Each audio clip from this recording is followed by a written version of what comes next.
वारी सुरू होते। वारीच्या निमित्तानेही खूप मोठ्या प्रमाणात अतिवृष्टीमुळे इंद्रायणीवरचे चारही पूल जे आहेत हे पाण्याखाली चाललेले आहेत।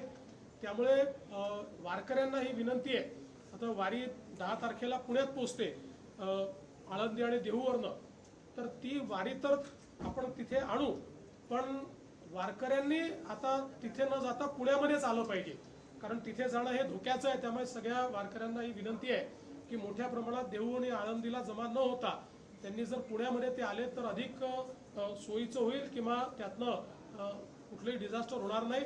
बाकी वारी करता ज्या काही व्यवस्था करायच्या आहेत त्या मोठ्या प्रमाणात केल्या आहेत। आता पावसाची परिस्थिती पाहून जास्तीत जास्त जर्मन हँगर्सच्या माध्यमातून वारकऱ्यांची व्यवस्था झाली पाहिजे आणि कुठेही त्रास होऊ नये या दृष्टीनं देखील जी काही व्यवस्था करायची ती राज्य शासनाने केलेली आहे।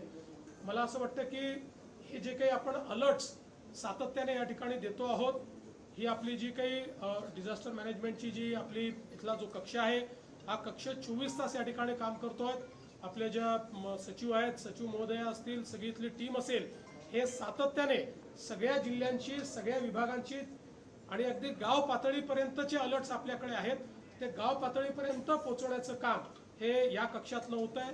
सोबत बीएमसीचा कक्ष देखील त्याच पद्धतीनं काम करतो आहे। माझी सगळ्या नागरिकांना विनंती आहे की अनावश्यक प्रवास टाळावा। जो कालावधी सातत्याने आम्ही सांगतोय अति पावसाचा आहे किंवा जो कालावधी अधिक वेगानं धावणाऱ्या वाऱ्याचा आहे, त्या कालावधीत रस्त्यावर येणं टाळावं। अत्यावश्यक असल्याशिवाय लोकांनी त्या ठिकाणी अशा पद्धतीनं कम्युटेशन करू नये, अशा प्रकारची सर्वांना विनंती।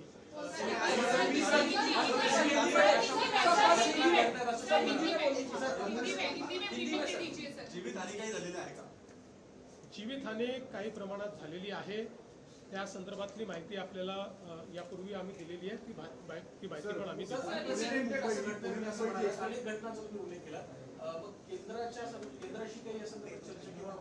आता ती वेळ आलेली नाही। आता पहिल्यांदा आपल्याला जसं आपल्याकडे आता एनडीआरएफ आहे, आता उद्याच्या घटनांचा विचार करून किंवा 8 तारखेपर्यंतचा वल्नरेबल एरिया कुठला आहे त्याचा विचार करून एनडीआरएफ त्या भागांमध्ये हलवण्यात आलेली आहेत। आणि मग जिथे एनडीआरएफ जिथनं हलवली आहे, जिथे आता कदाचित थोडा त्याच्यापेक्षा कमी धोका वाटतोय, तिथेही धोका निर्माण होऊ नये म्हणून तिथे एसडीआरएफ आपण नेमलेली आहे।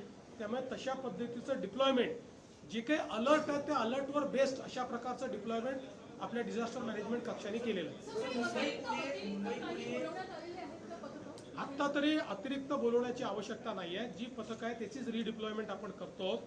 आत्ता जो काही वेदर डेटा आहे आणि जे काही अलर्ट्स आहेत त्याच्या आधारावर पुरेसं डिप्लॉयमेंट केलं आहे।